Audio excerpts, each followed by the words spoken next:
bem-vindos ao Love the Problem, o podcast oficial da K21 e agora também Nowhere, onde trazemos novidades, dicas e tudo de mais relevante no universo corporativo, com carinho, toda semana para você.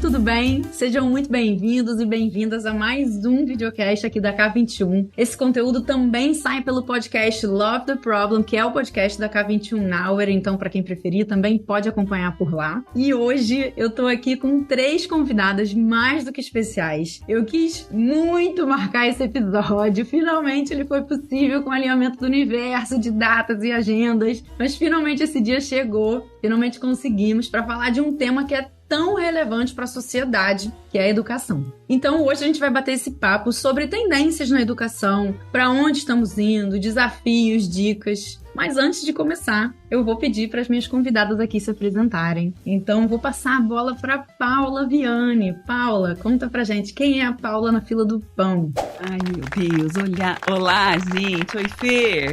Oi, Eli. Oi, Débora. Gente, que delícia estar aqui, poder compartilhar um pouquinho desse assunto que é tão importante pra gente e pra todo mundo. Eu sou a Paula Viane, sou arte educadora há mais de 20 anos e no caminho, no percurso da vida, fui me apaixonando ainda mais pela educação. Tenho uma paixão especial ali pelos pequenininhos, porque eu acho que é ali que começa tudo ou se destrói tudo, né? E eu acho que com o tempo eu fui entendendo que estava mais se destruindo do que se construindo no que concerne a habilidades, né? As soft skills. E aí eu me agarrei a isso e fui buscando ferramentas, né? Hoje eu tenho a Agile for Teachers, que é uma plataforma que a gente está aí buscando oferecer essa visão do mindset ágil para educação, para os professores, para as escolas, para eles entenderem o que essa galerinha vai encontrar depois no mercado de trabalho e que eles precisam estar já preparados para isso, né? Então essa é a luta atual. Busco muito conhecimento nessa área e estou super honrada de estar aqui com vocês. Vamos passar a bola para a Eliane? Olá, muito obrigada, Paula. Obrigada, Fernanda, pelo convite. Eu me sinto muito honrada de poder falar de um tema que eu gosto muito. Poucos às vezes conhecem a minha vida profissional. Começou como professora, fui professora do ensino básico. Foi quando eu comecei a ganhar o meu primeiro tostão, como eu digo, para continuar meus estudos, e a vida me levou, foi uma opção, a vida executiva. Durante praticamente 4 décadas eu trabalhei em posições executivas, mas sempre a educação passava pelo meu viés nas corporações. E ao longo desse tempo eu fiz assim a carreira paralela com a universidade. Eu sempre tive, embora todo o meu trabalho na vida executiva tivesse a ver com educação de alguma forma, mesmo trabalhando em estratégia de negócio, aliás, porque trabalhava em estratégia de negócio, educação era fundamental. E eu sempre fui um representante muito forte desse tipo de questão, até que chegou um momento que eu encerrei a minha vida executiva e eis que me mantive na PUC. Então, hoje, estar na educação executiva é, assim, alguma coisa que me preenche bastante, e eu agradeço muito. Assim, eu dou um olá muito especial a todos que estiverem interessados por esse evento que a Fernanda organizou com tanto carinho, porque é um tema definitivamente importante, sobretudo para essa grande transição. Acho que nós estamos vivendo a transição, talvez uma das maiores da humanidade, e a educação, sem dúvida, é uma peça especialíssima nisso tudo, que vai fazer toda a diferença para a sociedade. Obrigada, Fernanda, obrigada, Paula e Débora, por poder estar com vocês e ter o prazer de conversar sobre um tema tão significativo. Super obrigada, Eliane, que prazer poder estar aqui com vocês, né? Gostaria de começar agradecendo a Fernanda, a Paula, a Eliane, esse tema que eu acho que é caro para todas nós, né? E para mim eu chamo de essência. Eu sou professora pública de carreira, então eu tenho um grande apreço, né, principalmente pela bandeira da educação pública, onde eu já tenho uma carreira de mais de 19 anos. Nos últimos anos eu pertenço às políticas públicas, né, então estando ali participando ativamente de políticas públicas em São Paulo, no Rio de Janeiro, e sempre atuando aí por todo o nosso país também como formadora. Enfim, eu acho que a gente precisa levar um tema de inovação. Além disso, né, eu sou autora e coautora de diversos livros aí que falam sobre educação, especialmente sobre inovação. E claro, também em 2019 acabei ficando muito conhecida por ser a primeira mulher, a primeira sul-americana a chegar na final do Global Teacher Prize, que é considerado o Nobel da educação. Então eu me orgulho muito aí também de levar o nome da nossa educação ao nível mais alto do mundo.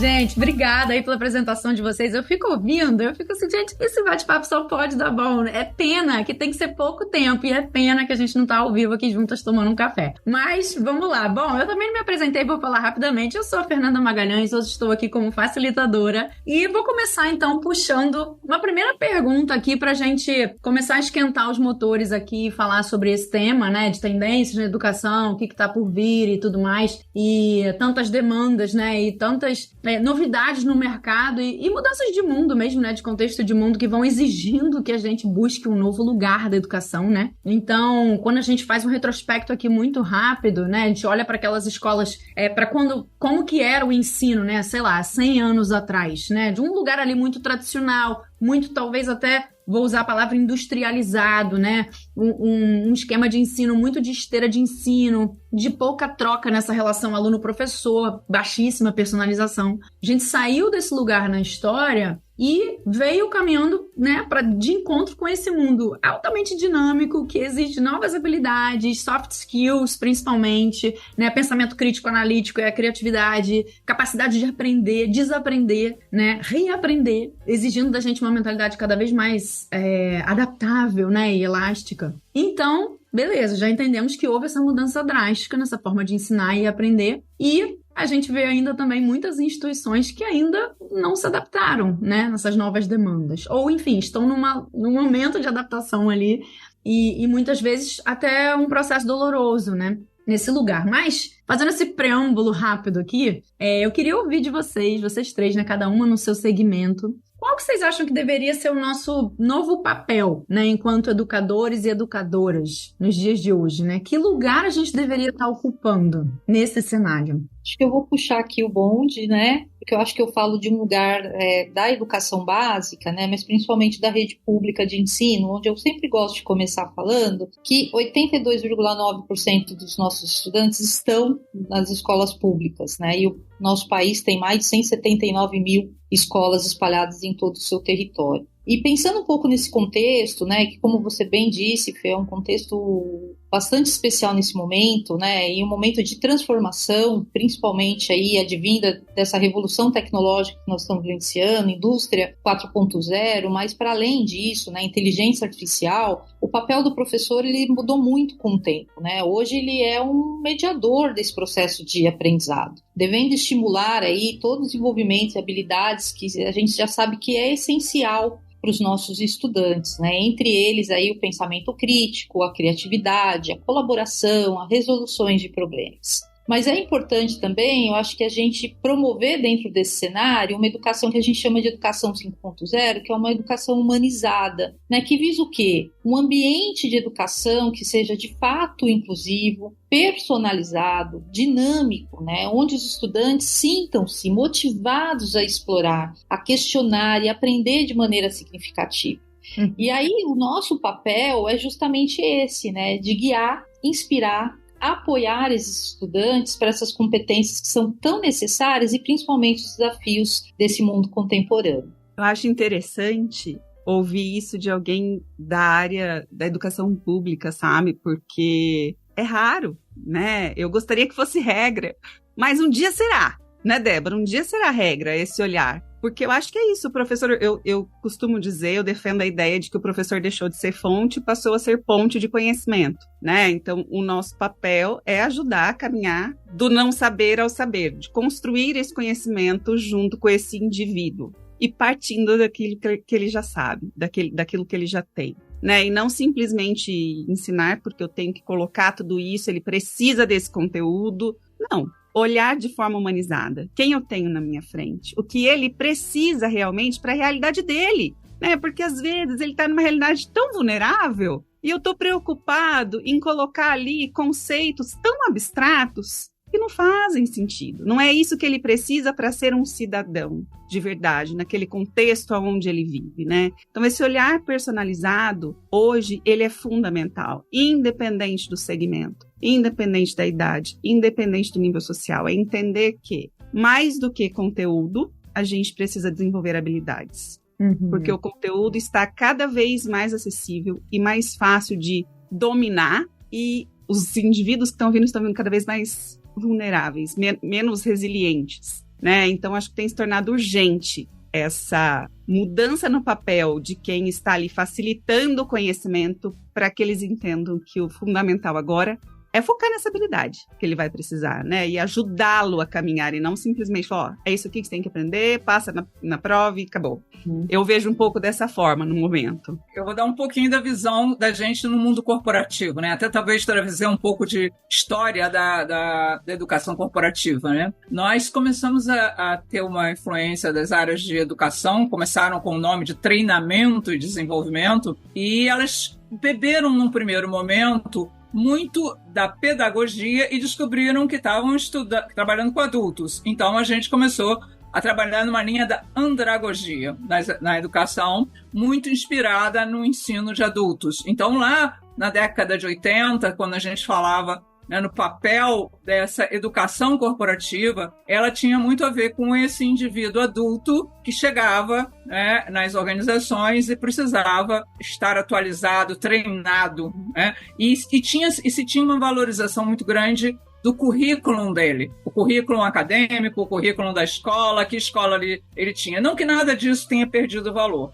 mas num dado momento, não só o papel de quem prover conhecimento, né, mas o papel de quem deseja e tem motivação por esse conhecimento também mudou a perspectiva, ele começou a olhar para esse processo. Então, eu acho que não dá para falar do papel do professor, né? Vamos usar a terminologia, e do aluno. Eu acho que exatamente nesse momento a gente começa a falar em dois personagens. Alguém como acho que vocês colocaram dentro das organizações, alguém que está orientando essa aprendizagem e alguém que está buscando essa aprendizagem especificamente para aquele momento. Então, o que começou a acontecer no movimento das organizações? O primeiro conceito que chegou e que começou a alterar para nós essa relação do ensino e aprendizagem foi a questão de entender que o ensino formal, né, vamos supor, né, as pessoas têm uma curva entre os 5 e os 25 anos, vamos pensar num processo que ela termine o curso superior, comece aos 5 e termine o curso superior aos 25, nós estamos falando de 20 anos. E quando a gente vai para as organizações, que precisa, né, tem todo um trabalho de manter nesta aceleração, na mudança que nós temos, os currículos, como é que essa coisa vai acontecer? E a gente descobriu que dos 25 aos 65 são 40 anos. E que nós, na educação corporativa, tínhamos um papel extremamente importante na sociedade. E não só na educação executiva, mas na educação, no desenvolvimento do técnico e na melhoria de perfil. Em algumas comunidades, inclusive, existem universidades corporativas preocupadas com o desenvolvimento daquela comunidade por meio da educação, né? Então, temos o exemplo, não vou citar exemplos específicos de empresas, e percebemos que esse aprendiz, né, que já se descobriu o lifelong learning, ou seja, eu vou aprender para toda a vida porque eu aprendo como eu respiro e o meu trabalho depende disso. E aí a gente sai de um conceito de pedagogia para andragogia e de andragogia para o que a gente chama de eutagogia. A eutagogia é quando nem a escolha do conteúdo, na andragogia essa escolha do conteúdo ainda era de domínio do professor, né, se a gente pode dizer assim, mas na eutagogia o conteúdo, quem define qual é o conteúdo que ele precisa para naquele momento entregar o projeto é o aprendiz, é aquele que está motivado para aquela pergunta que ele quer a resposta, e quem define o método escolhe a forma mais confortável. A gente sabe que as pessoas têm estilos diferentes de aprendizagem, ela escolhe também o método que ela quer aprender. Então, o papel hoje para nós a gente passa a olhar essa relação, né, de aprender como uma relação de uma grande colaboração e cooperação. Essa é a terminologia que a gente usa nas organizações. A disponibilidade do conhecimento e o acesso a todos ao conhecimento no momento em que ele precisa do conhecimento. Então, a tecnologia está aí para dar essa facilidade para a gente, né? Então, a gente hoje vem falando muito de que esse orientador é um curador de aprendizagem. Muitas vezes é um mentor, muitas vezes é um coaching, né? Então, assim, hoje o processo, ele deixa de ser uma grade de conhecimento que traria competências, mas é alguma coisa que é uma trilha de responsabilidade do próprio aprendiz. Então, o mercado de trabalho hoje se vê muito desafiado a fazer essa conexão, essa parceria da escola com o ambiente de trabalho, né, para que realmente essa relação se enriqueça. E é um desafio bastante grande para a gente, porque a gente está falando de 40 anos, pelo menos, de um indivíduo que precisa se manter atualizado. E olha que interessante, né, Fer? Que a gente passa 20 anos ali estudando de um jeito para passar os outros 40 estudando de outro completamente diferente e atuando de outro completamente diferente. E é isso que me impulsiona. Por quê?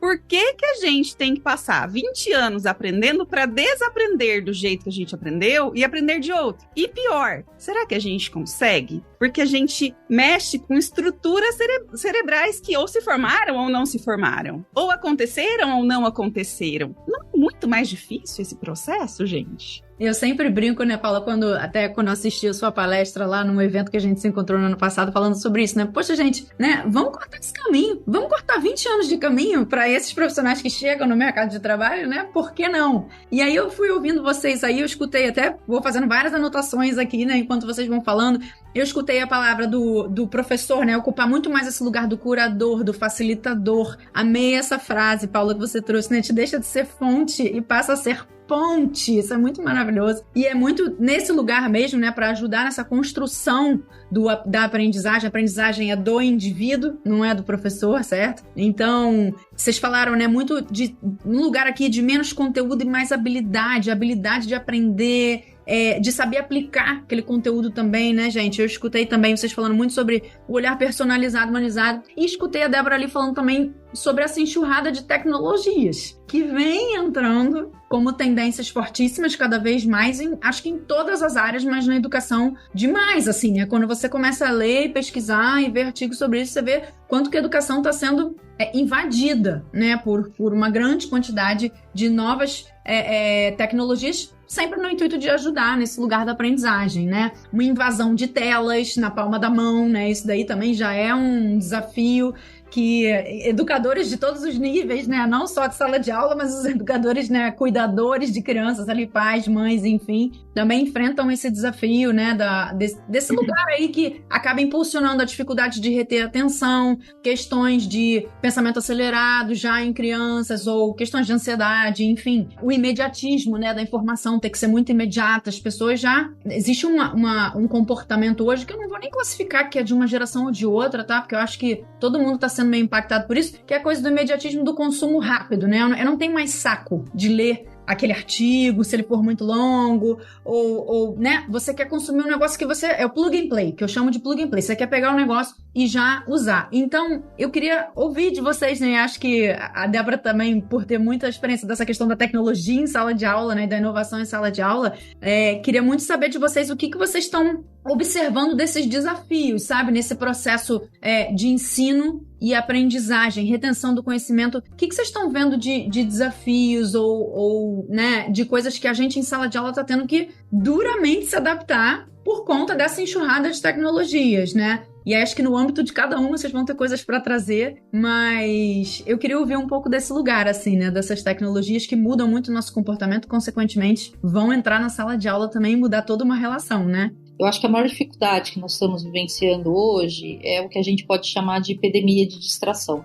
Porque a gente tem muito mesmo conteúdo nesse momento disponível. E na educação ainda falta, acho que a gente trabalhar um pilar que é muito importante, que a gente chama de educação midiática. Porque esses meninos, essas meninas têm consumido muito tecnologia, mas de que forma elas estão consumindo toda essa tecnologia? Essa é a grande pergunta. E aí eu acho que vem o papel de novo do professor, né? E não só o papel do professor, mas eu acho que de sociedade em si, da gente trazer uma intencionalidade pedagógica. Porque está posto, essa distração existe. Eu acho que o maior absurdo que a gente pode relembrar, né? E isso até viralizou no final do ano, foi ver aquele momento de Ano Novo ali em Paris. As pessoas, elas não estavam se confraternizando, elas estavam com as telas ali querendo filmar aquele momento. E aí a gente perde um pouco desse convívio social, né? Então, quando eu falo de trazer realmente uma inovação que seja humanizadora, é um pouco desse papel. Qual é o papel realmente das tecnologias? Como é que a gente pode trazer isso para dentro da sala de aula? E de que forma eu trago uma intencionalidade pedagógica que eu não proíba o uso, mas principalmente que eu ensine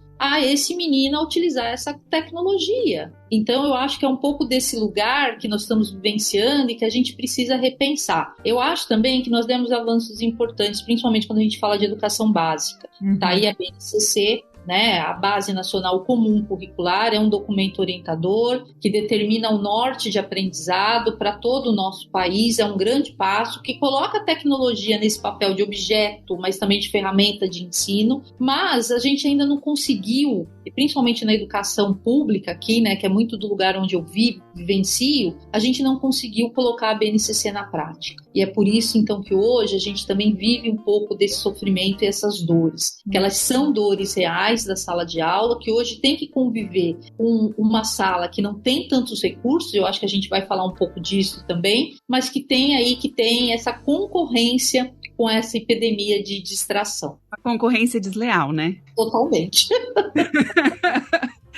Débora, eu costumo dizer que lápis e papel, para mim, continua sendo tecnologia. E que eu acho que a gente tem que saber a hora certa de usar isso tudo, né? Muitas das vezes, em algumas organizações, você tem pessoas, por exemplo, na profundidade da Terra, que não vão ter acesso a uma tela, mas elas precisam receber instruções, trocar instruções, e lápis e papel ainda funcionam. Então, eu acho que refletir sobre a tecnologia e sobre o próprio impacto da inteligência artificial, eu acho hoje que é fundamental para que as pessoas entendam que por trás de todo um conteúdo que é produzido por meio da tecnologia, do conteúdo midiático, tem um ser humano que elaborou aquilo e que pode estar moldando toda uma forma de pensamento. E eu acho que quando algum aluno nosso, no nível executivo, por exemplo, questiona que ele vai ler um artigo de 10, 15 páginas, eu acho que a gente sempre faz a pergunta assim, você está querendo estar de que lado da tecnologia? Do lado de quem recebe o produto pronto,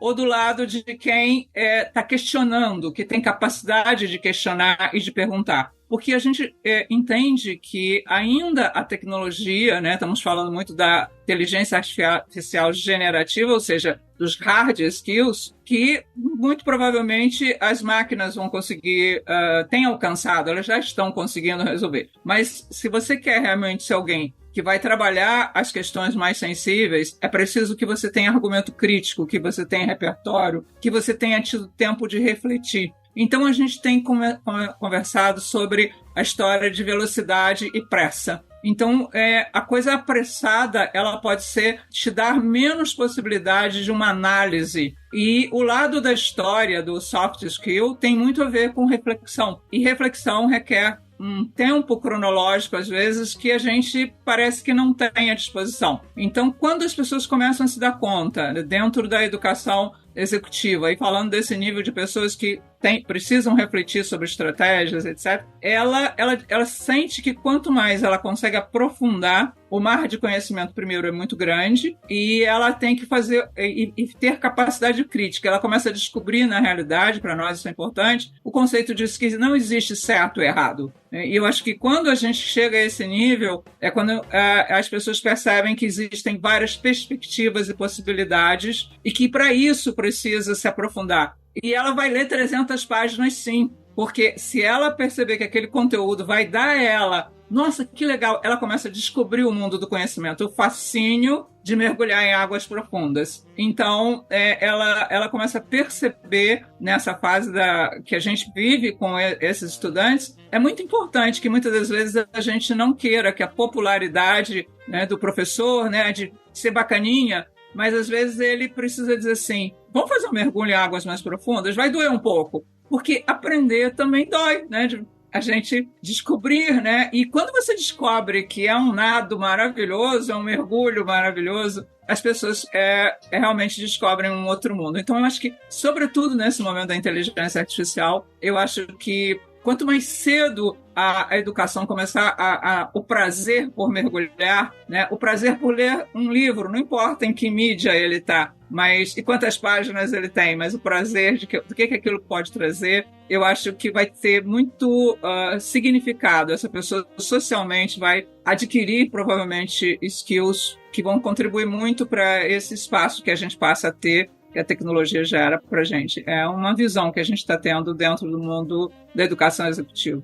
Uhum. E técnica também, né? Claro, sem dúvida. A inovação passa por mergulhos profundos, sem dúvida. Um ponto que eu acho importante nesse assunto, Fê, é a gente entender também que a tecnologia colocou a gente numa situação desconfortável, eu até disse, né, injusto, né, concorrência desleal, porque se tornou desinteressante. A forma como a escola ou como a aprendizagem se posiciona ficou desinteressante, porque ele tem ali um monte de cor, de imagem, de informação, de coisa rápida, e o cérebro já acostumou a trabalhar naquele ritmo. E a hora que ele tem que parar para ler 15 páginas, ele olha para tua cara e fala, sério? Porque ele não entende mais o porquê. O que começou a acontecer, e o que eu vejo que me incomoda muito, é a escola mostra que se tem que fazer porque se tem que fazer. Porque é isso, você está aqui para aprender isso. E não mais o porquê. E aí você fica, não vou fazer porque não é legal.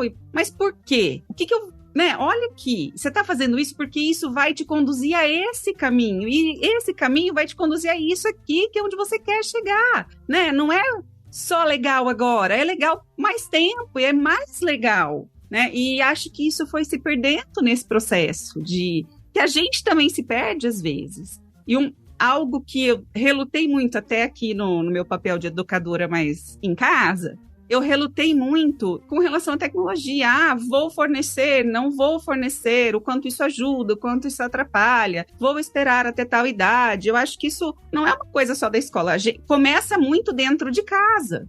Isso que interfere na escola começa muito dentro de casa. E até o ponto que eu cheguei à conclusão, minha filha tinha 10 anos, eu falei, não queria que ela tivesse acesso ao celular. Mas acho mais prudente que eu intervenha agora e a ensine a utilizar essa tecnologia de forma positiva do que ela entenda isso por outras pessoas de forma negativa e que ache que aquilo é legal, que aquilo é o prazer. Então, vamos conversar. Para que serve isso para você? Qual a função desse aparelho para você? Né? Você tem interesse de usá-lo? Como? Então, vamos entender o como. E aí foi passo a passo, né? Então, agora a gente vai usar ele para essa função, agora para essa. E o mais interessante, isso faz 1 ano mais ou menos, gente. A gente tem que implorar para ela pôr o celular para carregar.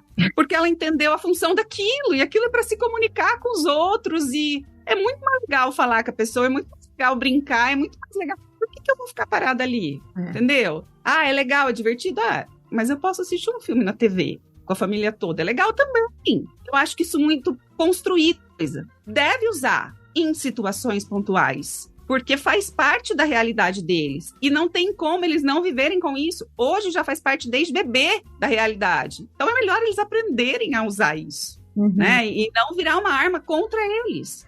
Porque em algum momento isso vai ser fundamental. A gente não vive sem também. Não. Na nossa profissão, no nosso dia a dia, a gente depende, né? Então, melhor a gente conduzir esse caminho, botar essa ponte aí, vamos junto, né? Para que se crie esse equilíbrio. Perfeito, e não é sobre resistir à coisa, né? A coisa já veio, gente, ela já chegou, ela já está incorporada. Eu brinco que o celular praticamente a gente virou meio ciborgue, né? Ele é meio parte da gente, né? Você não tá nem aí para perder um cartão de crédito hoje em dia, mas perder o celular te dá uma dor de cabeça danada. Então, até aproveitando o ensejo aí disso que vocês estão falando, desses pontos todos, né? Não vamos resistir a essa mudança, né? Vamos abraçar e ver qual a melhor forma de trazer isso para dentro de sala de aula. E é aquele ponto que a gente estava falando também uma vez, né, Paulina? Nesse encontro eu falei, mas sabe o que é? É que mudar uma herança de 100 anos, mais de 100 anos de comportamento de sala de aula. E aí, Débora também deve saber disso muito bem. A Eliane, em sala de aula, ainda no mundo corporativo, talvez a pegada é um pouco mais diferente, porque a gente já tem que falar um pouco mais da linguagem de mercado para os alunos, você já tem que dar essa adaptada, né? Porque é o que os alunos vão buscar numa educação mais corporativa. Mas ainda assim, a gente encontra muitos desafios porque, gente, repensar sua forma de ensinar dá muito trabalho. Muito trabalho. É muito mais fácil a gente chegar lá, cospe, vomita aquele conteúdo todo, passa aquilo adiante. Gente, ó, a teoria aqui é essa, o assunto é esse, o que a gente tem que aprender do assunto de matemática aqui é isso, os exercícios que vocês fazerem em casa é assim. Explica a teoria sem conectar no porquê, como a Paula trouxe muito bem, achei isso sensacional, sem conectar no como aquilo se aplica à sua realidade, né? Então vamos pensar na visão integral da vida do ser humano, né? Tipo, não é só a relação sala de aula, mas é como aquilo me traz ferramentas para enfrentar outros desafios do meu dia a dia. E a tecnologia, obviamente, no meio disso tudo, tornou várias formas de ensino e aprendizado até mais interessantes, né? Como você trouxe, é mais rápido, é mais interativo, tem um vídeo colorido, tem um game, tem várias formas ali, são curtos, o conteúdo é fatiado. Então, realmente concorrer com tudo isso, haja jogo de cintura, né? Haja adaptação. E aí, pensando nisso tudo, né, pessoal, e também assim, olhando para a educação como algo que, graças a Deus, né, vem se tornando cada vez mais acessível a diversos tipos de público e várias gerações diferentes que vão entrando no mercado, né, e entrando na sala de aula para a gente formar, mas também gerações que já são formadas e que vêm buscando se reciclar e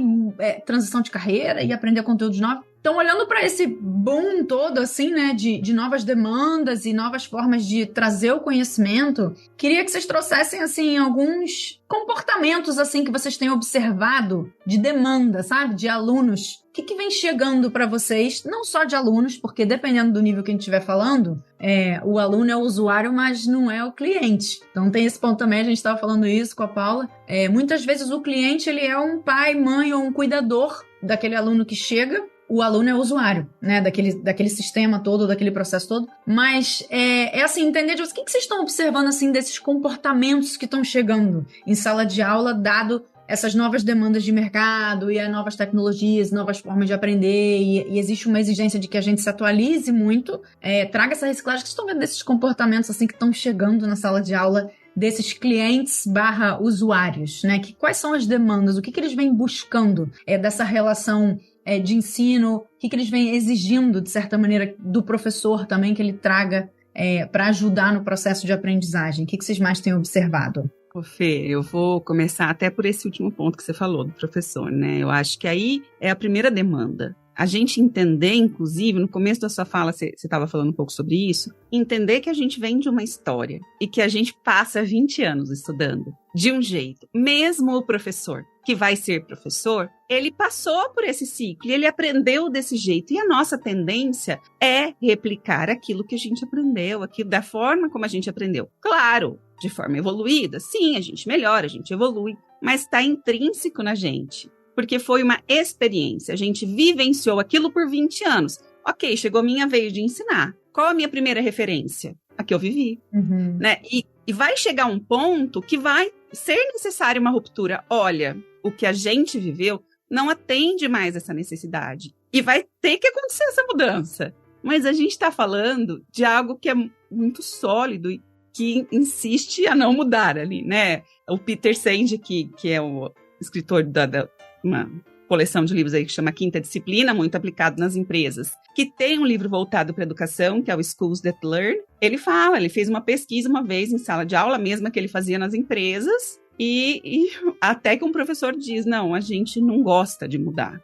né? Então, é regra? Não. Conheço muito professor que está aí disposto a viver essa mudança, mas é muito mais difícil, até porque dentro da própria universidade não há esse estímulo. Né? Na maioria das universidades, pelo menos, e olha que eu estudei arte, gente, né? Devia ser revolucionário, vamos fazer isso, vamos fazer aquilo, e não, tipo, vai lá para a sala de aula, ensina isso, faz aquilo, essas metodologias funcionam, são legais, mas você não vê esse olhar, vamos revolucionar, vamos fazer diferente, porque a gente está vendo lá e não aquilo que já passou. Então, é uma chave que vai ter que virar e que vai ter que acontecer aos poucos. E uma vez a gente conversou, né, Fer, sobre como que esse ciclo pode começar a mudar. Porque, poxa, eu tô fazendo o meu trabalho, tá tudo bem. O professor não é um vilão, gente. Não é, o professor tá fazendo aquilo que lhe compete, com a ferramenta que ele tem, com a estrutura que ele tem, que na maioria das vezes é precaríssima. Assim. Não tem o mínimo. Vai falar de tecnologia num lugar que não tem uma televisão para mostrar um vídeo na escola, entendeu? A gente tá falando aqui de muitas realidades. E todas têm que ser levadas em consideração. E ele faz aquilo que ele pode. A forma é, como que vai chegar até ele essa necessidade? Ele entender que, olha, daqui para frente, ou eu começo a agir de forma diferente, ou esse meu trabalho está em risco. E aí que surgem as demandas, né, Fer? Eu fiz algumas pesquisas de mercado e muitos pais, com as perguntas das pesquisas sobre o desenvolvimento de soft skills, se deram conta de que, poxa, eu nunca tinha pensado na importância que é desenvolver isso para o meu filho. E se a escola oferecesse, eu teria interesse, né? Então, talvez seja uma das formas, um dos ciclos, né? Então, as famílias perceberem essa necessidade, passarem isso para as instituições, as instituições capacitarem seus profissionais, que os profissionais levam isso adiante e aí começa a fazer essa renovação. Acho que é muito do papel da Débora também, que tem feito essas formações com as escolas, né, com os estados, enfim. Eu acho que é isso, é alcançar essas pessoas que estão fazendo o melhor que elas têm, como que elas têm, e ajudá-las a enxergar isso um pouco de outra forma, com os recursos que elas têm. Assim como o professor tem que partir daquilo que o aluno tem, a gente, enquanto quem está ali ajudando a enxergar de outra forma, é, poxa, professor, o que você tem aqui nessa tua realidade? Vamos usar isso para fazer diferente? Vamos tentar de outro jeito que não vai ser mais difícil para você? Porque também passar para ele a sensação de que ele vai trabalhar um monte mais, fazer mais um monte de coisa, para ganhar a mesma coisa, para sofrer o mesmo jeito. Né? A gente está falando de vida, gente, igual todo mundo, professor é gente. Né? E gente que sofre, que trabalha pesado. Então, eu acho que esse é um principal ponto de mudança para que haja essa consequência para o aluno, para a sociedade. É a gente entender em que realidade que estão essas pessoas, esses profissionais. E como a gente pode fazê-los viver isso de forma mais leve e que seja frutuoso para todo mundo. Né? Eu acho que esse é um lugar interessante da gente refletir. Quando a gente olha pelo ponto de vista da empresa, né, e aí a gente não está falando só do alto executivo, a gente está falando desde aquela pessoa que tem o cargo menor, então, o cargo mais técnico, até os níveis executivos. Quer dizer, o que a gente hoje discute nas organizações é muito que a grande aprendizagem, tem uma teoria que a gente usa, que é o 70-20-10, onde 70% do que eu aprendo com o outro, 20% a partir dos feedbacks, aquilo que as pessoas dizem bacana, legal, ou aquilo que às vezes não é tão legal e que eu posso melhorar. É uma coisa bastante difícil até nas organizações. Hoje, por exemplo, é uma das coisas, a Fernanda perguntou sobre a prevalência, né, desses comportamentos. Então, assim, a gente percebe que as pessoas elas têm muita dificuldade de ouvir qualquer coisa que não seja muito boa, né, que você tenha que dizer alguma coisa. Hoje você, por exemplo, no nível da educação corporativa, por exemplo, você tem que atribuir um grau, por exemplo, né? 90, alguém pode se sentir assim, o fim do mundo, tirar 90. Quando eu tirava 90 na escola, eu pedia à minha mãe um presente, entendeu? Hoje em dia, tirar 90 na escola, nem sempre as pessoas têm, assim, a perfeição, né? A busca pela perfeição, ao mesmo tempo que a busca pela coisa pronta, não que eu tenha, mas é porque eu quero ter certeza que aquela coisa pronta funciona. Eu não quero errar. Então, assim, aprender é errar. A oportunidade de aprendizagem é a oportunidade de errar e compreender onde é que eu posso, não da próxima vez, dar o passo mais seguro. Então, assim, a prevalência que eu tenho visto é assim, as pessoas elas querem falar durante as aulas, né, durante a oportunidade do encontro. Eu não gosto de falar de aula, mas a oportunidade do encontro, quer pela mídia tecnológica ou quer pela mídia presencial. Mas elas querem falar muito, escutam pouco e se preparam um pouco para dar um pouco de si para o outro. Então, muitas das vezes, elas todas falam as mesmas coisas, então elas já não se ouvem, né, e elas já não se escutam. Então, eu acho que essa coisa da teoria do 70-20-10, onde eu aprendo, e dentro das organizações, inovação vem de colaboração e cooperação. Colaboração e cooperação requer ouvir, né, o outro com atenção e contribuir com profundidade, replicar. E replicar, às vezes, é sinônimo de antagonizar, né? Então, isso, às vezes, o professor, como esse mediador, como esse curador, ele ainda se surpreende. Nós ainda não... Eu acho que, se alguém já tiver a verdade absoluta e o caminho, por favor, me conta. Eu não sei. Eu só sei que eu vivo momentos, às vezes, angustiantes. Eu vim de um modelo mais pré-formatado, desse modelo pedagógico, né? Nota boa, tira o primeiro aluno da escola, tia falou, aí eu repito igualzinho, decorei tudo, aí eu escrevo aquilo na prova, tirou 10, para um mundo bastante desconstruído para reconstruir de uma forma diferente. Então, assim, qual é o meio de caminho, ou se existe, acho que provavelmente um terceiro caminho. Eu tenho dito que a inteligência, todo esse processo que nós estamos vivendo, o que eu atribuo a maior transição que a humanidade já viveu é esse momento. Eu estou tendo o privilégio de viver esse momento. Eu gosto muito de cinema, né? Eu sou cinéfila e eu estive refletindo sobre a questão da energia nuclear, o Oppenheimer, né, que é um filme candidato ao Oscar, e eu fiquei olhando para aquela sociedade que olhava para a física quântica, né, para a energia atômica de um jeito contemplativo e pouco atuante. E eu acho que nós precisamos de indivíduos, nesse momento, atuantes e críticos, porque a energia da inteligência e do conhecimento é a maior energia da humanidade. E eu acho que se posicionar diante dessa grande energia que está aí é muito mais do que depois ver a bomba explodir e ter dito assim, caramba, vamos arranjar culpados ou vamos arranjar heróis. Então não se trata mais de buscar heróis e culpados, se trata de criar uma sociedade melhor. E eu acho que essa energia que está aí é poderosíssima. E a gente tem que olhar para ela com muito respeito, fazendo uma reflexão. E eu acho que a educação tem um papel de estimular essas pessoas nesse tipo de coisa, né? Então, eu acho que a gente vive uma sociedade de pais que se sentem muito culpados, muitas vezes, e a gente acontecendo um fenômeno nas empresas de que nas entrevistas de seleção os pais estão querendo participar das entrevistas de seleção. Acreditem nisso, isso eu pensei que era uma brincadeira da internet, mas não é. É fato. Eu descobri num grupo de discussão de empresas que realmente, de fato, às vezes os pais querem ir para a entrevista e contribuir. Eu juro que eu fiquei pasma, porque tô chocada. O filho precisa ser protegido. Quando você está falando do menor aprendiz, a gente entende que está falando do adolescente. Então, eu acho que, não sei como é que vocês percebem dentro da educação básica e fundamental, mas a participação das famílias está muito pequena na educação, no processo educacional. E eu acho que a gente precisa trazer mais essa questão dessa reflexão. E o conceito de família nessa história toda, que eu não estou falando daquela família tradicional, papai, mamãe, mas um conceito de pessoas que convivem, né, e que ajudam umas às outras. Então, eu acho que a gente tem uma série de soft skills que começam nas próprias casas. Então, quando a gente está falando desses ecossistemas humanos, que é hoje a grande questão para a gente, a educação passa por esse impacto dos ecossistemas. Eu acho que a gente tem que estar olhando para isso com muito respeito, porque é uma grande transição. Nós não temos a resposta pronta. E as pessoas, elas estão se isolando dentro do ambiente doméstico. Pais e filhos se falam dentro de casa por WhatsApp. Então, assim, ok, mas o quanto as oportunidades de troca, né, de colaboração e cooperação estão acontecendo em todos os sentidos. Então, eu acho que tem vários chamamentos, acho que são muitos. Acho que esse videocast não acaba nunca, mas eu acho que a gente devia dizer assim, vamos olhar mais para isso. Eu, sinceramente, olho com encantamento, ao mesmo tempo sentindo que ainda falta muito para entender o que é isso.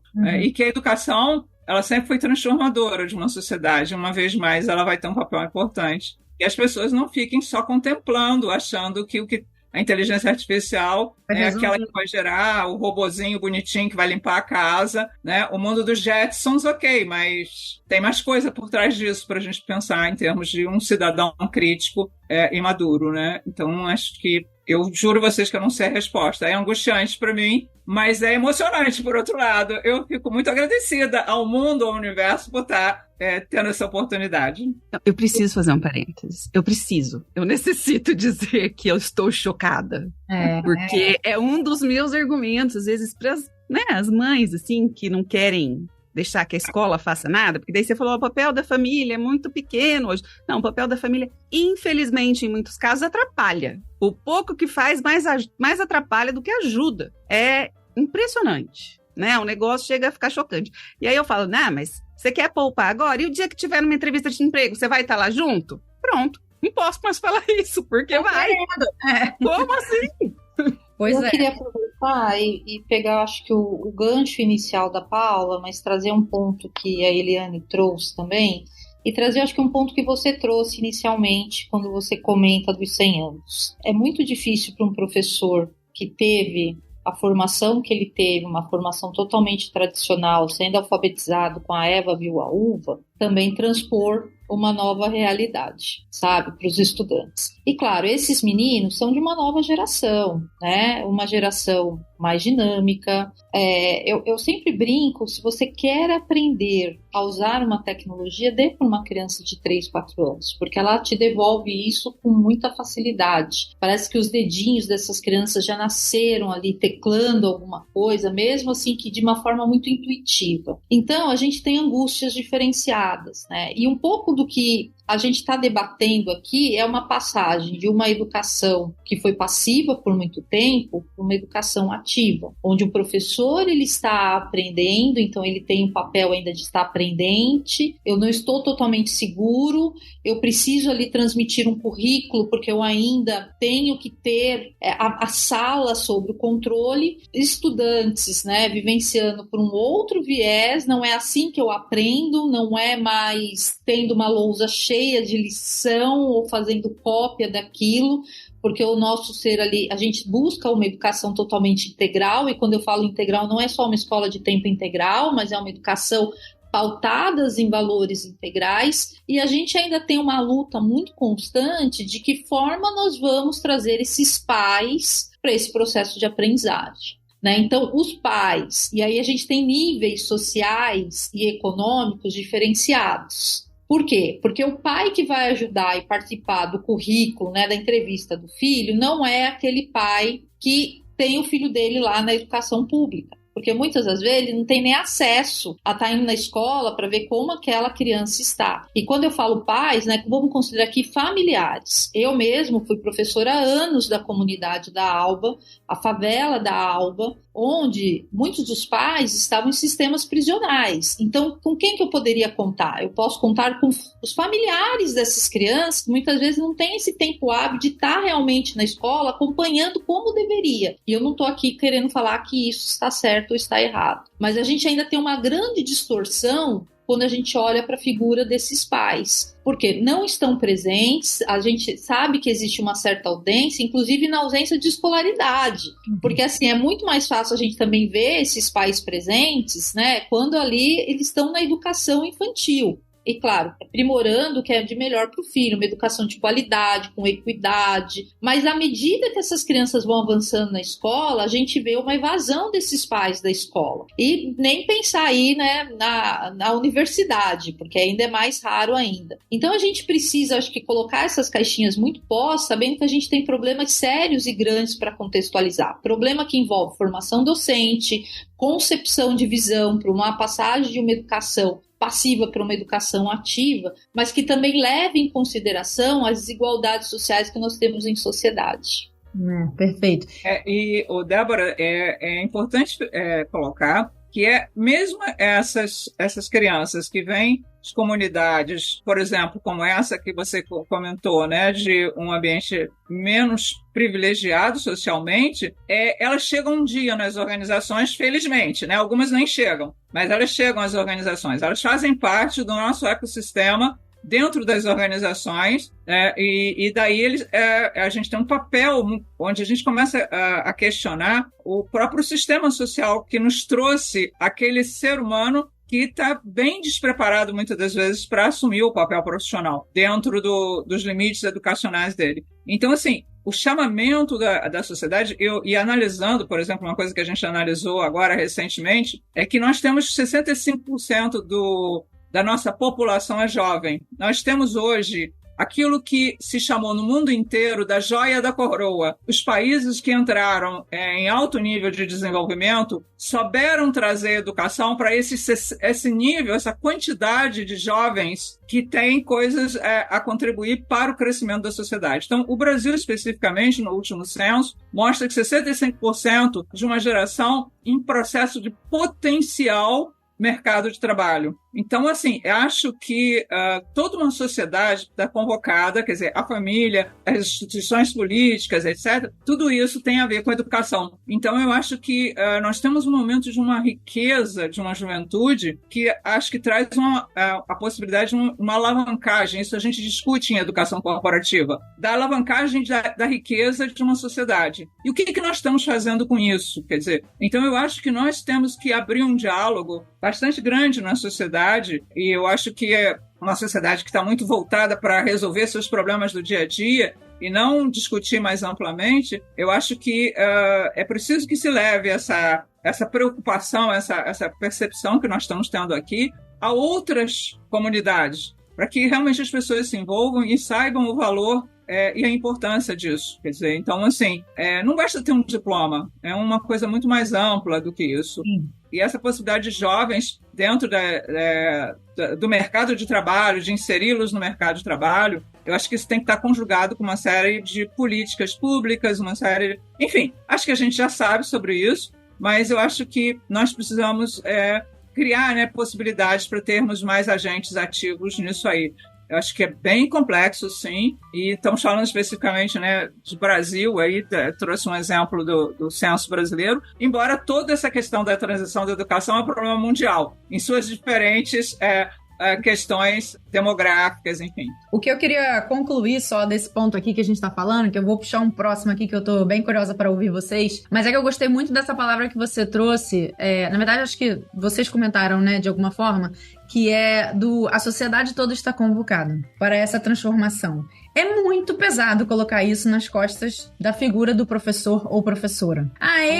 Essa pessoa, né, tem que mudar a forma de ensino. Sim, sem dúvida, ele tem habilidades, skills e novas coisas que ele vai ter que aprender, né, como a Débora estava trazendo, para migrar de um modelo passivo para um modelo ativo de aprendizagem, de fazer aquela troca e ocupar muito, talvez menos o lugar de professor e mais o lugar de curador, facilitador. E isso muda completamente, gente, o comportamento e as habilidades que ele vai ter que trazer ali em sala de aula. Então, eu gosto disso, da gente pensar sobre isso de um viés muito mais amplo, não é só o professor, mas tem a relação família, cuidadores daquele indivíduo que entra no sistema educacional, seja ele particular ou público, que deveria ter, né, o ideal, né? O ideal é o ideal, mas o que seria impulsionador, né, nesse processo? Essa rede do indivíduo poder ter participação ativa naquilo dali, né? E acho que apoiar, e claro, o professor, e não só o professor, mas essa administração do ambiente de ensino, né? Da instituição de ensino, seja ela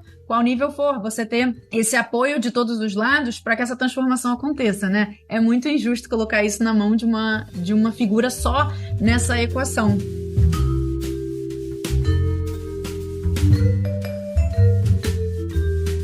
Eu queria puxar um próximo ponto aqui pra gente já. Infelizmente, daqui a pouco vai ter que ir pra conclusão desse videocast. Mas eu queria falar mais especificamente sobre tendências de mercado mesmo no mundo da educação, e aí vai valer para o segmento infantil, para o segmento básico, fundamental, para o segmento corporativo, sem dúvida nenhuma.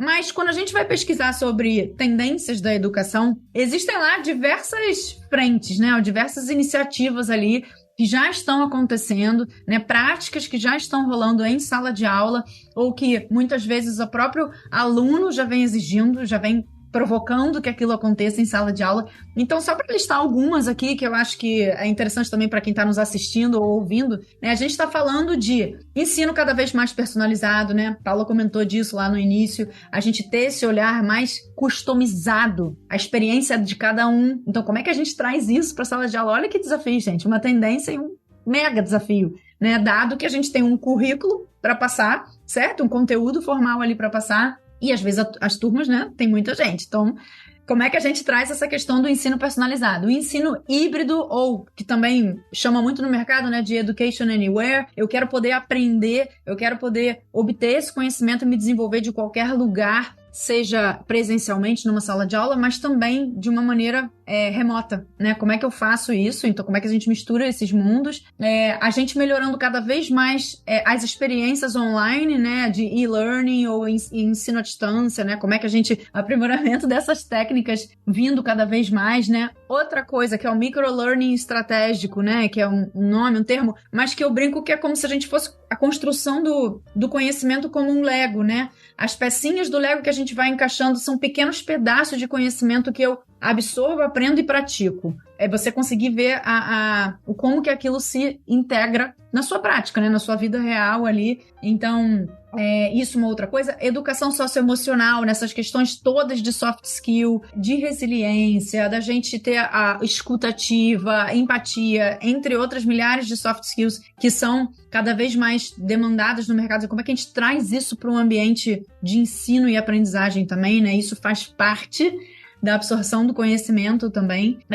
Realidade virtual, cada vez mais, né, invadindo o ambiente de ensino, não necessariamente, claro, né, em todas as realidades de ensino, mas isso é uma prática aí que vem como uma tendência mesmo, né, para ajudar no processo de aprendizagem. Gamificação, que já não é necessariamente uma novidade, mas algo que continua com muita força, né, para a gente engajar no processo de aprendizagem. E, obviamente, como não poderia ficar de fora, a boa e velha inteligência artificial. E eu falo velha porque ela não é uma novidade, certo? Tipo, ela ganhou muita notoriedade nos últimos tempos, mas ela não é exatamente uma novidade. Então, vem ganhando muita força no ambiente de ensino, né? Eu vou dizer no ambiente de ensino e nessa relação da aprendizagem, né? Então, trouxe aqui, assim, um resuminho para vocês. Talvez vocês tenham outras coisas que vocês estão vendo aí também como tendência, mas foi só para pontuar algumas. E eu queria saber de vocês, assim, se vocês têm exemplos ou histórias para contar dessas práticas chegando já na sala de aula, de como vocês, de repente, eventualmente foram experiências de vocês mesmos, ou experiências de colegas ou de alguém que vocês tenham visto, de como que isso está, essa enxurrada de coisas está chegando na sala de aula, na relação, né, professor ou facilitador, aluno, aprendiz, e como que a gente está adaptando esse processo de ensino usando todas essas abordagens, tecnologias, técnicas e práticas, enfim. Se vocês têm aí histórias reais para contar de como que essas tendências estão chegando e estão impactando a sala de aula e o ensino. Bom, eu acho que eu vou começar, porque assim, eu tenho uma história real, inclusive a história que fez com que eu me tornasse uma das melhores professoras, que foi o trabalho de robótica com sucata. Quando eu cheguei na escola, é uma escola centrada, como eu já comentei anteriormente, entre 4 grandes favelas, onde estudantes totalmente desinteressados pelo modelo de escola olhavam para aquele espaço mais como uma extensão da sua casa, e ali também eu saí do senso comum de uma professora de língua portuguesa, né, uma professora polivalente, dando aula para os anos iniciais, para ali olhar com a tecnologia sobre um outro olhar. E aí eu lembro de ter conversado com a minha diretora, ela falou, Débora, mas por que você quer trabalhar a tecnologia? Porque aí eu olhei para ela e falei, porque eu acredito que tem um grande potencial de transformar a vida desses meninos e meninas. E ela olhou com muito contragosto, ela falou, então tá, faz uma proposta, vamos ver o que vai dar. E eu fui referendada como professora de tecnologia, deixando as minhas salas para ali dar aula para toda a escola. E quando eu comecei uma avaliação diagnóstica dos estudantes, eu percebi que 70% das minhas crianças, eu estou falando em torno de 1.000 estudantes, relataram que o lixo era um problema na vida deles. Um lixo que impediu essas crianças de ir para a escola, traz doenças como dengue, leptospirose. E diante desse cenário, para mim fosse como se eu ganhasse um banho de água fria. Eu falei, poxa, não é tanta vontade de ensinar programação, robótica, de trazer esse olhar diferenciado, trabalhar a realidade aumentada, de trazer uma educação que fizesse sentido para esses meninos. E ali, ao mesmo tempo, eu falei, bom, só tenho 2 caminhos. Ou vou me lamentar por aquilo que eu não tenho, ou eu vou abraçar esse lixo como objeto de conhecimento. E o trabalho de robótica com sucata, então, nasce um pouco dessa perspectiva de olhar para a questão social desses estudantes, trabalhar com a questão do lixo, potencializado um trabalho a partir de robótica com sucata, onde eles vão exercitar colaboração, empatia, resoluções de problemas, mas também esse trabalho socioemocional. E no começo, claro que não foi fácil, foi um trabalho de muita persistência, de trazer um novo olhar, de convencer os meus colegas professores que a gente tinha uma outra forma, que a gente não estava abandonando no currículo, mas a gente estava potencializando no novo aprendizado. E esse trabalho, depois de 3 anos e meio, teve resultados incríveis, né? Não foi do dia para a noite, mas foi um trabalho cultural também, de mostrar que aquelas crianças poderiam ser protagonistas da sua história, que não era aquele lugar de extrema pobreza que podiam definir a vida deles, que a gente podia almejar coisas maiores. E a gente reduziu, então, a quantidade de lixo, nós saímos de um IDEB, né, que é o Índice de Educação Básica Brasileira, de uma média de 3,5 para 4,2, que era a média do país. Nós,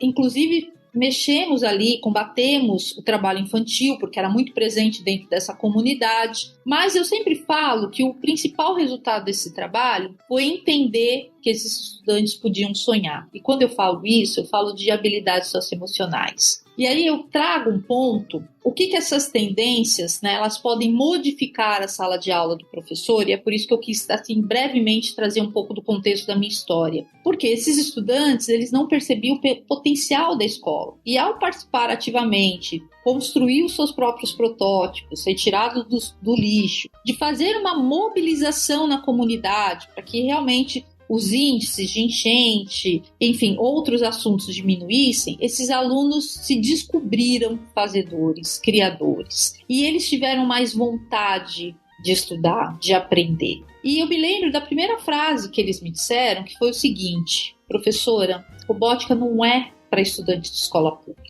E isso, uma frase forte, me impactou muito. Como assim? Essas crianças em plena idade não acham que eles podem aprender a ser capazes de alguma coisa. E de repente eles começam a construir coisas incríveis com aquele lixo e pensar soluções para a comunidade deles, que vão desde um temporizador de energia até um semáforo inteligente, ou criar uma inteligência artificial para movimentar uma cadeira de roda de um aluno da escola. Então veja, né, eles se colocaram no outro papel, mas o fundamental foi trabalhar a habilidade socioemocional, entender que precisamos ter altas expectativas para todos os estudantes e complemento aqui para todos nós professores. Então, quando a gente olha para essas tendências, é claro, a gente tem o lado regulador. Quando eu trabalho em inteligência artificial, não dá para falar só de inteligência artificial, tem o lado regulatório da inteligência artificial que precisa ser levado para a sala de aula, mas precisamos começar a diminuir desigualdades para justamente que a gente possa criar condições, seja no particular, no público, né, em outras esferas, na esfera acadêmica, mas que a gente possa criar condições de começar a reduzir desigualdades e dar oportunidade de acesso. Gente, emociona, não emociona? Eu tô aqui, eu tenho que falar alguma coisa agora, alguém fala. Meu Deus. Não, é isso. Eu acho que essa tem que ser a maior tendência, a gente mergulhar com verdade no que a gente faz, porque o papel do professor tem poder de transformar a vida e, consequentemente, transformar a sociedade. E aí que eu vejo, Fer, que acho que fazendo até uma analogia, a minha área, a arte, eu vejo meio que como um ateliê, sabe? Eu acho que a tendência é romper os muros da escola, de fato, ir para a comunidade, ver aquilo que você tem na tua mão, que material que eu tenho aqui nesse lugar, que obra eu posso construir com esse material que eu tenho. E aí, essas tendências, inteligência artificial, gamificação, são as ferramentas que eu tenho ali na minha parede. E qual eu vou usar para essa realidade que eu tenho aqui? Então, acho que a maior tendência tem que ser essa, romper muros. A escola, ela tá ali para preparar para a vida, preparar para essa sociedade. Por que eu não vou partir dela? Se é o lixo que está incomodando, tudo ali pode ser trabalhado com esse lixo, interdisciplinaridade. Ninguém é Frankenstein para estudar uma coisa, a outra, ou depois juntar tudo, vai ficar desconjuntado. É uma coisa só. E quando você busca o lixo e vai trabalhar, olha, trabalha doenças ali nas ciências, você trabalha tudo. Você trabalha todas as disciplinas, vamos categorizar o tipo de lixo que a gente achou, vamos quantificar. Poxa, você trabalha todas as disciplinas através da tua realidade. Você não precisa trazer algo abstrato, né? E eu acho que é isso que falta, tornar a realidade concreta. E acho que essa é a tendência. Acho que cada vez mais existem pessoas como nós que entendem e que sentem essa comunidade e que buscam. E até fazendo um paralelo às falas anteriores, principalmente da Débora, sobre a realidade socioeconômica, eu costumo dizer que é muito mais fácil a gente identificar as dificuldades ou as necessidades de uma realidade socioeconômica menos favorecida do que as necessidades efetivas de uma realidade socioeconômica mais favorecida.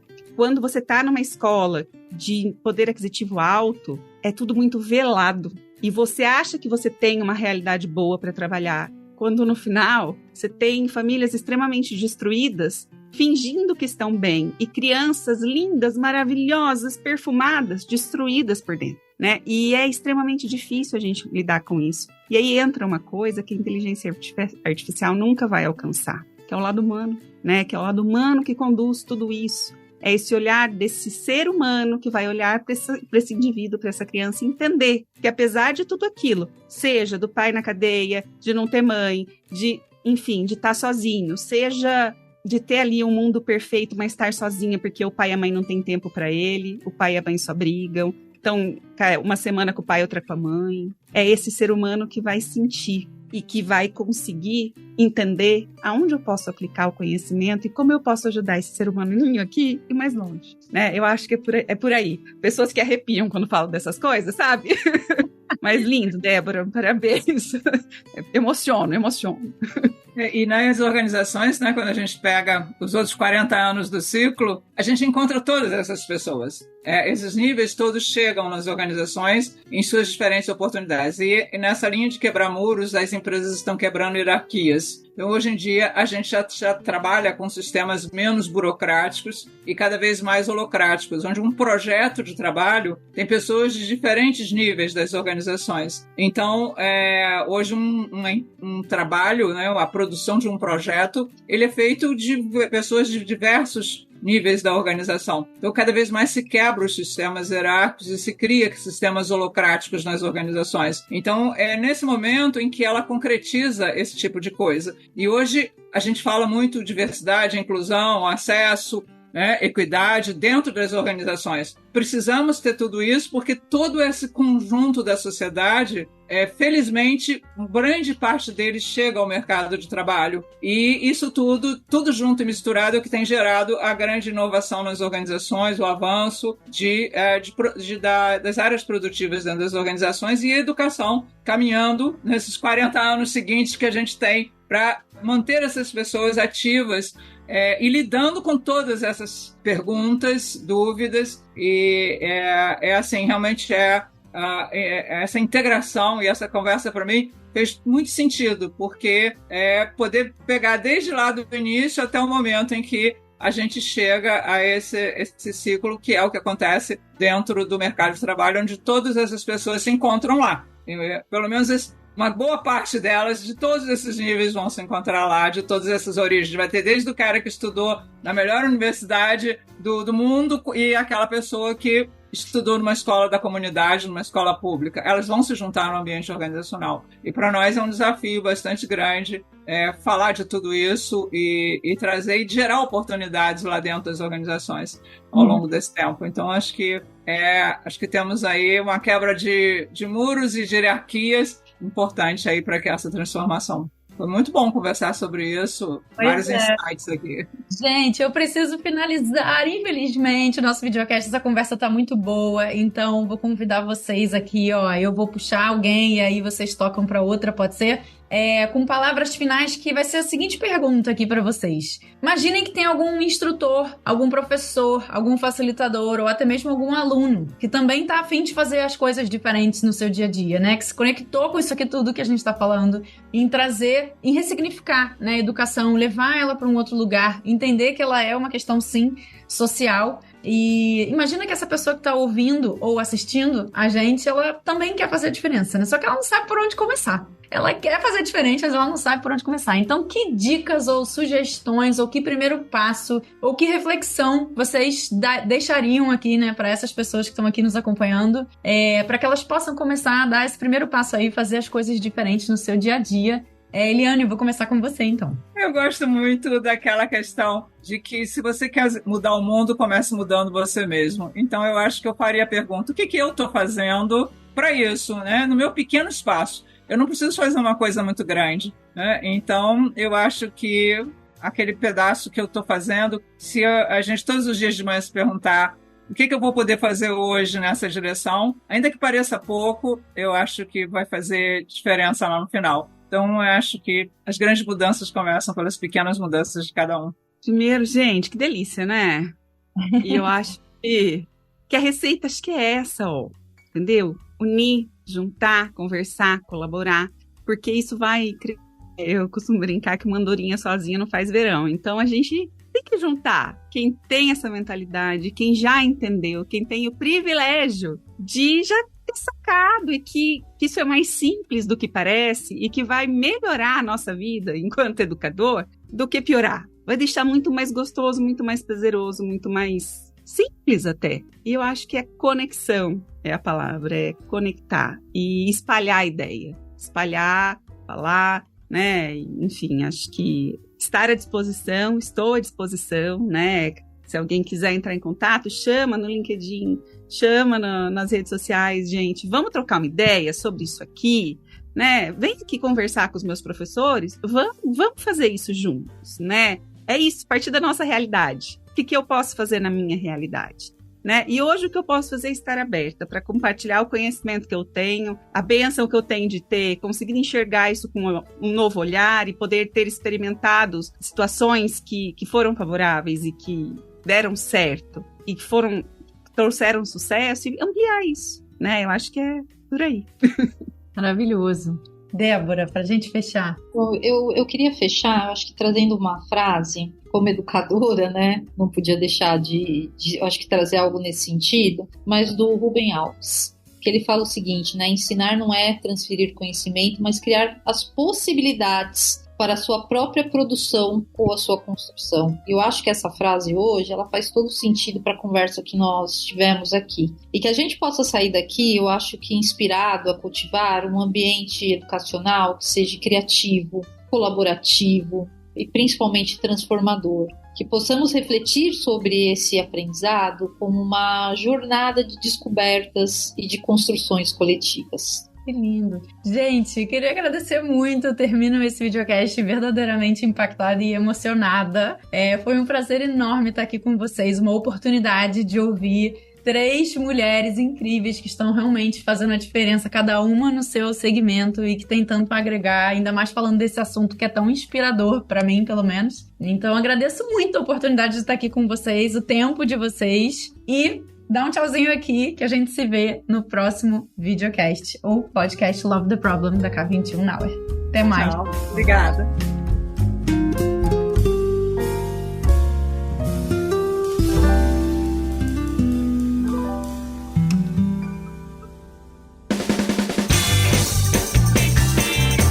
Este foi mais um episódio do Love the Problem, o podcast oficial da K21 e da Nauer.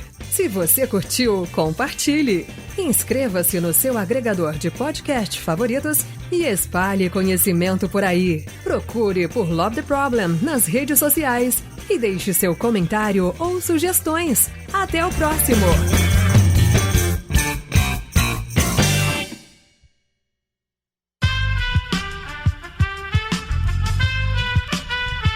Esse podcast foi editado por Aerolitos Edição Inteligente.